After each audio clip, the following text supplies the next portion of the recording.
My first contact with Rosemary was an invitation in 1969 to present a paper at a conference she had organized at UC Davis. At this conference, there were a large number of people in the sensory science field, and I got a good chance to interact with them, so it was a very satisfying conference.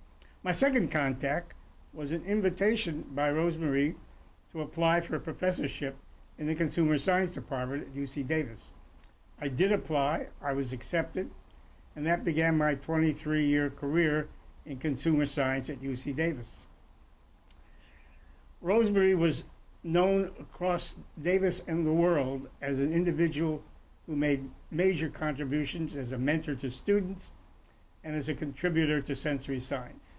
The sensory science community has lost a valued member and, for me, a special individual. Hi, my name is Suzanne Pecor, and I was a graduate student of Rosemary Pangborn's in the late 70s. When I think about working in Pangborn's lab, I feel like we were on a mission to prove sensory was a true science. And by that I mean there was an incredible attention to detail around the study objective, the experimental design, the sample preparation, the respondents, the data analysis, the interpretation. Pangborn really taught us everything about being a sensory professional. Rosemary was a great teacher and helped all of us become good sensory scientists. She was also a warm and compassionate individual and had a great sense of humor. So I have many fond memories of working in her lab. I feel very fortunate to have studied under Rosemary, and I feel very fortunate to be a part of the Pangborn Symposia.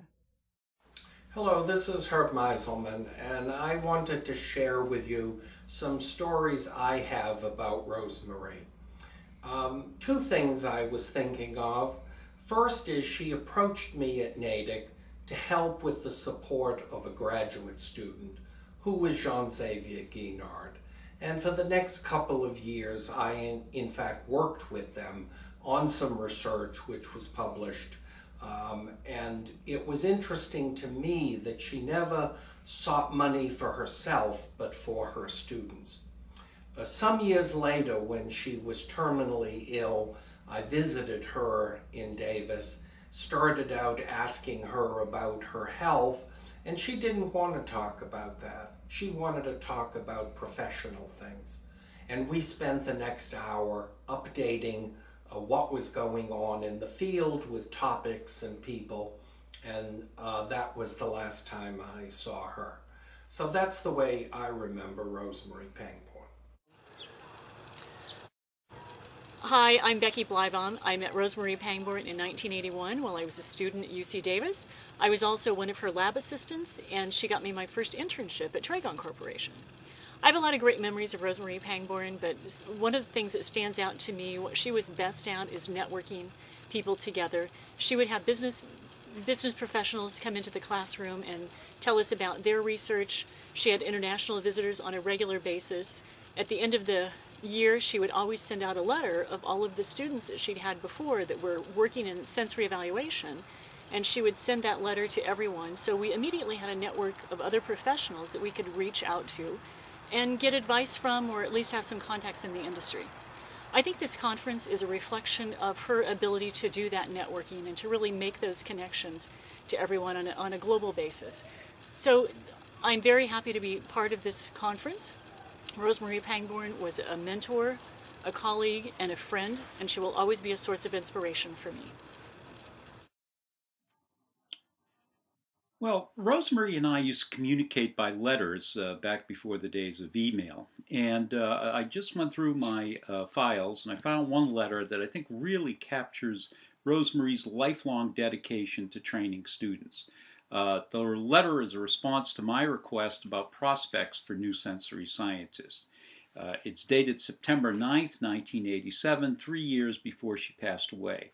Now, even though the letter came toward the end of her career after she had trained literally hundreds of students, in her closing words there's both a humbleness about what she had already accomplished and a tone of almost desperation to train even more students. I quote, "Armin, as you no doubt know, there's a painfully small pool of practitioners from which to choose and almost no U.S. trained people.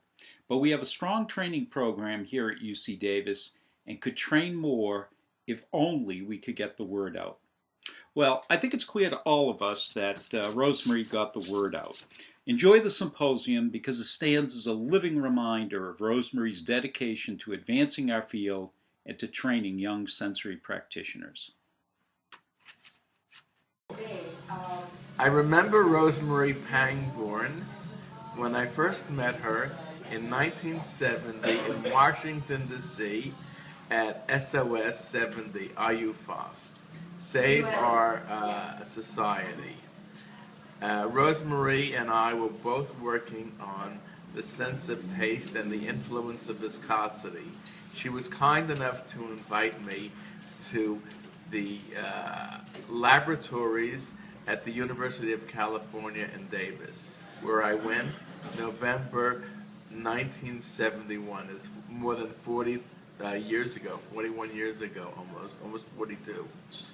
I remember for the first time seeing Davis, seeing her laboratory, having dinner with her, eating some kind of vegetable that I could barely swallow, a fruit, to find out later that it was a Hass avocado and that it was considered quite a delicacy. At the time, I must have had neophobia.